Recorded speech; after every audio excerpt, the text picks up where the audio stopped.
Before there was Wakanda, there was Zazzau. Not a myth, not a movie, but a real African kingdom ruled by a woman whose name echoes through centuries, Amina. She wasn't born a queen, she became one. And her story, it's one of courage, conquest, and legacy, nearly erased by history, but not today. In the dry, golden lands of what we now call northern Nigeria, the kingdom of Zazzau rose like a fortress in the desert. It was one of the legendary Hausa city-states, connected by trade routes stretching across the Sahara. Gold, salt, cloth, leather, and even slaves passed through its gates. Every merchant who arrived made the kingdom richer. Every deal made Zazzau stronger. But when you're rich, you're also a target. Amina was born into that world, a royal daughter of Queen Bakwa Turunku, a ruler who had already turned Zazzau into a respected economic force. From the moment she could walk, Amina wasn't content with the silk and safety of palace life. She watched soldiers drill. She rode horses with the boys. She learned the language of weapons, not just words. Some say she held a sword before she could speak. Others claim she rode into her first battle as a teenager. Maybe that's myth, but what's undeniable is that Amina was no ordinary princess. She was being shaped by fire.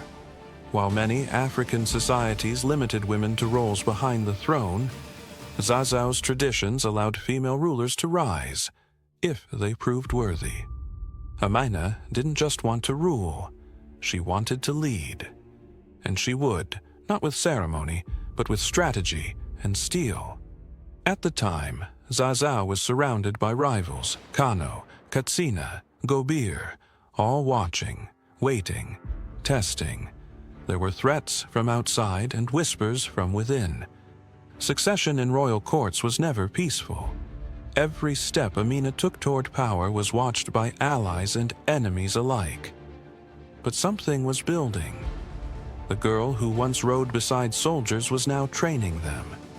The princess who studied maps and movements was preparing for war. Zazzau needed a leader who could hold a sword and a kingdom, and Amina was ready to become both. They didn't expect her to survive the throne, let alone become a legend. But Amina didn't rise by luck. She rose through fire and left smoke behind her. Her mother, Queen Bakwa Turunku, had ruled with grace and intelligence. She expanded Zazzau's trade, formed alliances, and kept the kingdom stable. But when she passed, the weight of the crown became a battlefield of its own. Amina had a brother, Karama, who ruled for a time. He was strong, but his reign was short. And when he died, the throne didn't fall to another man. It fell to her.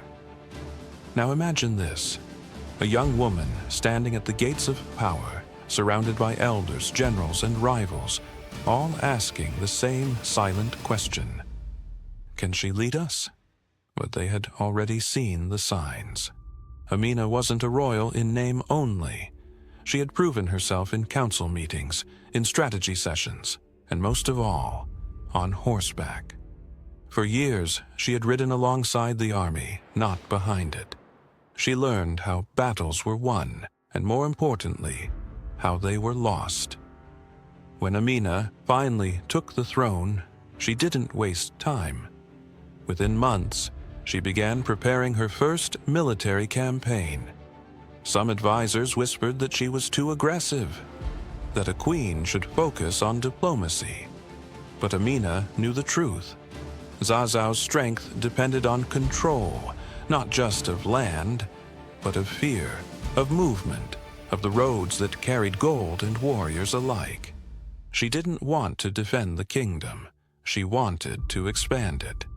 Her first moves were calculated. She strengthened the cavalry, sharpened logistics. But it's far from the end, because the next chapter, that's when the fighting really begins.